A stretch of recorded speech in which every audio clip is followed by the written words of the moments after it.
mga ka-sunshine! Ito naman ako sa aking mini vlog kasi makikita nyo naman, magpapaayos naman tayo ng ating karumba. Char!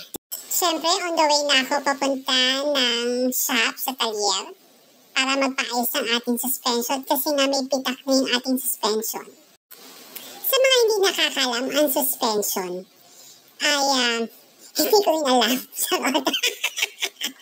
Basta sinabi sa akin nung mekaniko na may bitak yung aking suspension at kailangan na siyang palitan. So, pinalipas ko muna yung 2 araw. Ayan yung suspension na kailangan palitan. At ang isa niyan ay nagkakalaga ng 1,100. So, kabilaan niya ang kaliwa kanan. So, 2,400 kasama na ang labor. So, totoo lang hindi ko naman siya naiintindihan pero nakita ko nga may bitak. So, ayan, kung makikita niyo yung bitak niyan. Sa mga may sasakyan dyan, especially sa mga kawigo natin dyan. So, i-check niyo yung inyong suspension, baka may bitak yan. Kasi nga, pwedeng mag-cause ng kalugyan o ingay kapag nagdadrive kayo, lalo na sa mga lubak-lubak na kalsada ng Pilipinas. Charot. Anong charot? Totoo naman ang lubak ng kalsada ng Pilipinas. But anyway, eto na si Gandara, medyo papakit lang dyan. Pero, sa totoo lang, init-init, alas-3 pa lang ng hapon. Pero kailangan natin pumunta dito sa may shop para magpaayos ng suspension. So, ito nga yung bitak sa ating suspension. So, pagkatanda ni Kuya, pinakita niya sa akin na talaga medyo, ayan, aangat na yan. Ayan. So, pinapakita niya sa akin yan. Then after, ayan, napalitan na yung suspension niya. So, maayos na yan. At pwede na yung ibalik at ikabit ulit. So, syempre, tinitingnan natin kung paano siya kinakabit at tinignan din natin kung paano siya tinanggal niya para at least meron tayong idea. Charot!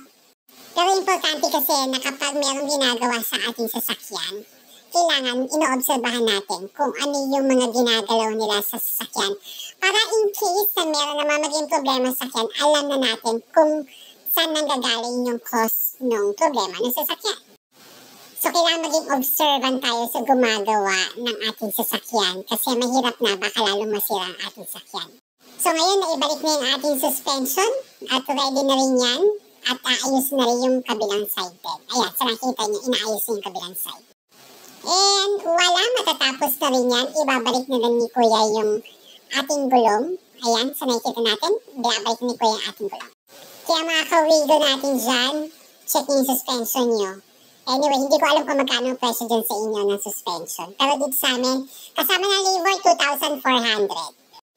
And then after natin magpaayos ng suspension, dumiretso na tayo sa car wash, charot.